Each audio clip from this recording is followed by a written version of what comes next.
passé antérieur. Okay, so we can start right now. And normally when I introduce tenses in videos, I divide the video in two parts. The first part will cover l'utilisation, so when do we use le passé antérieur, and the second part will cover la formation, how do we construct, how do we make this passé antérieur. Okay, so let's see first now l'utilisation. And well, the important thing when we talk about le passé antérieur is that we will use that pour exprimer des faits qui se sont passés avant d'autres faits passés. And then they should be exprimés au passé simple. So clearly, what does it mean? It means that this passé antérieur form is the past in the past. Okay, so when you want to express something that happened before another event that happened in the past, then in that case you should use le passé antérieur, but keep in mind that it works in connection to le passé simple. So it means that if you want to use that orally, if you want to use this past in the past concept, normally we've got, well, a tense that I've been introducing previously, and that's what we call le plus que parfait. Okay, but then in some cases, if you want to use le passé simple, and if you want to use something that happened before, then you should definitely use le passé antérieur. Okay, so keep in mind that l'utilisation est rare, so you will use it quite rarely, maybe never, okay, but you will probably encounter a few passés antérieurs.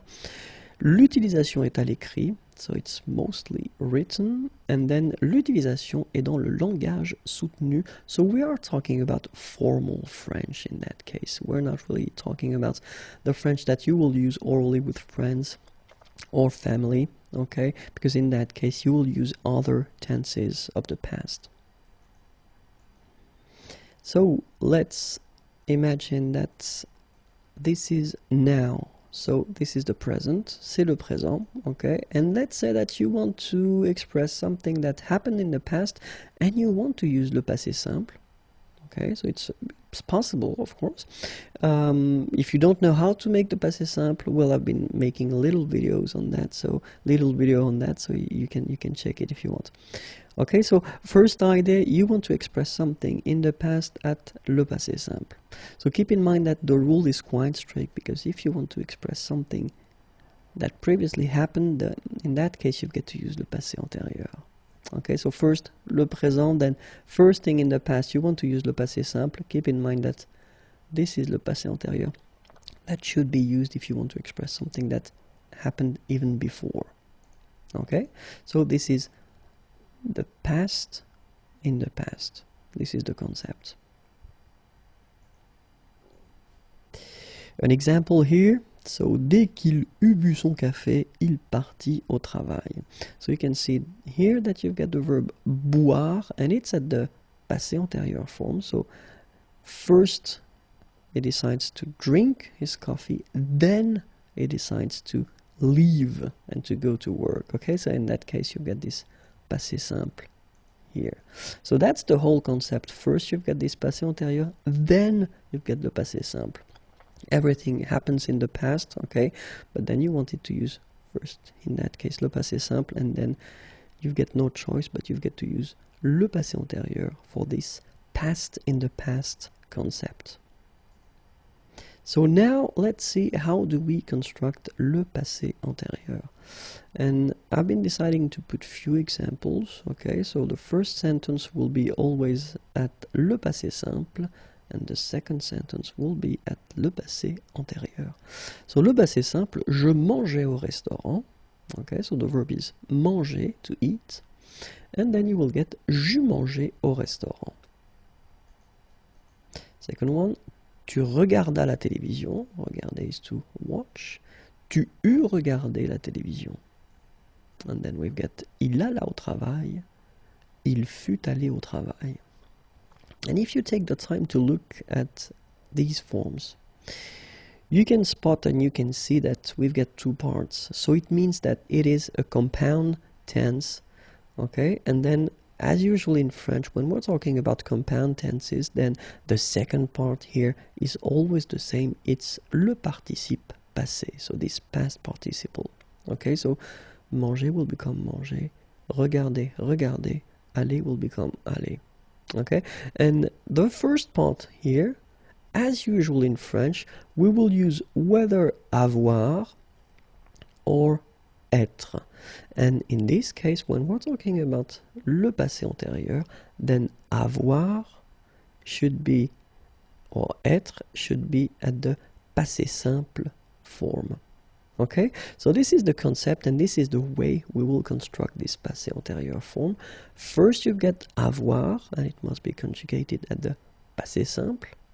Then you will put your participe passé, this past participle, and you will get le passé antérieur. Okay?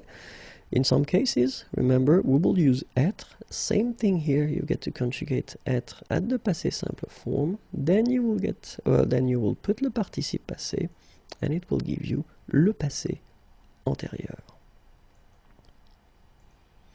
Let's see now the verbs that will require the use of être. And we're talking about aller, to go, arriver, to arrive, descendre, to go down, devenir, to become, entrer, to enter, to come in, monter, to go up, mourir, to die, naître, to be born, partir, to leave, rester, to stay, retourner, to return, to come back, sortir, to go out, tomber, to fall, and then venir, to come.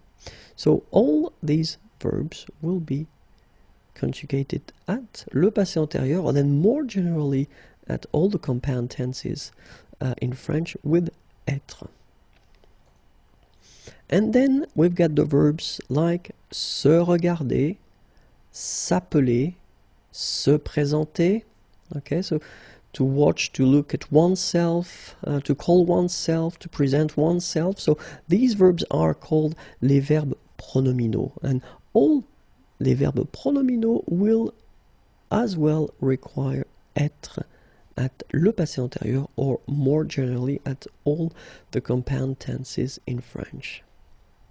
So let's see now how avoir is conjugated at le passé simple, because that's the first part that we will use in this passé antérieur form.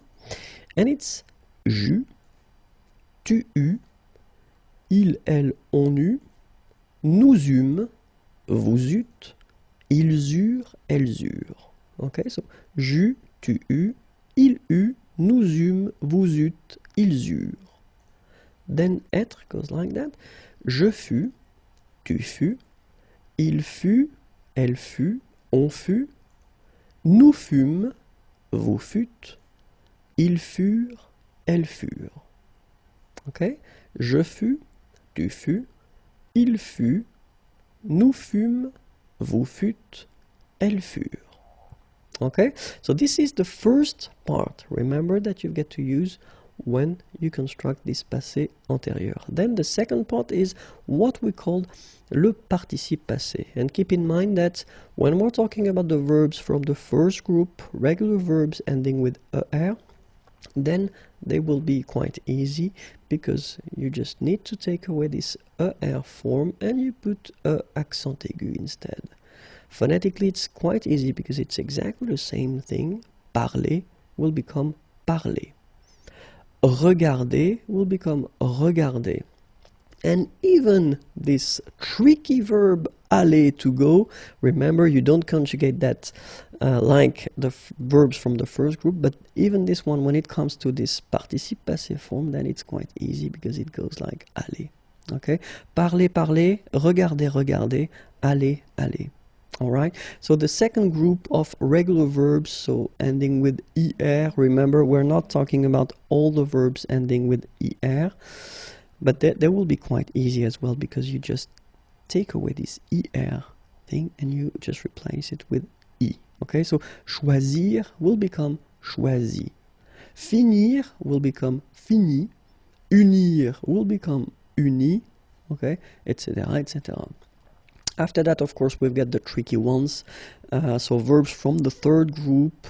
So we can make some subgroups, but then be careful. You should definitely learn them by heart, but if it helps. So les participes passés qui finissent avec U, that will end with U, for example. Connaître will become connu. Voir will become vu. Okay, and then in I as well. So partir will become parti. Rire will become ri, okay, and then in IT, écrire will become écrit, dire will become dit, and then in IS, mettre will become mis, and prendre will become pris. Okay, so connaître, to know, connu, voir, to see, vu, partir, to leave, parti, rire, to laugh, ri, écrire, to write, écrit, dire, to say, dit, mettre, to put, mis, prendre, to take, pris. Okay? A few examples now, or I will conjugate the verb parler at the passé antérieur form, and you will get j'eus parlé, tu eus parlé, il eut parlé, elle eut parlé, on eut parlé, nous eûmes parlé, vous eûtes parlé, ils eurent parlé, elles eurent parlé. Okay, so you can see that we've got our participe passé that will end with a. Okay, for a good reason, because remember that when we use être, then something will happen like for all the compound tenses in French. When we put être, then it means that at the end of your participe passé here, you will have to put whether the feminine or the plural form if needed, of course. In that case, you get elle, so it's the feminine singular, so you should add this e at the end for the feminine singular. And then in that case, you get the plural, masculine plural, then you should put s for the masculine plural. And here you've got the feminine plural, and you should add this e and s for the feminine plural. Okay, keep in mind that, well, it's actually quite easy because phonetically they are the same, all right, but then you should add this final e for the feminine, final s for the plural, and final es for the feminine plural. And it goes like that: il fut allé, elle fut allée, ils furent allés, elles furent allées. Okay, so let's see now all the forms. Je fus allé, tu fus allé, il fut allé, elle fut allée, nous fûmes allés, vous fûtes allés, ils furent allés, elles furent allées. So I will make now the liaison because I know that some of you want me to make the liaison all the time. Je fus allé, tu fus allé, il fut allé, elle fut allée, nous fûmes allés, vous fûtes allés, ils furent allés, elles furent allées. Okay, so remember that you put when needed for the feminine form, you put s when needed for the plural form, and then es for the feminine plural form. Okay? So keep in mind that le passé antérieur, one more time, you get avoir conjugated at the passé simple. Then you will have your participe passé form and you will get this passé antérieur form. In some cases, as we saw, we'll use être, same thing at the passé simple. Then your participe passé and it will give you le passé antérieur.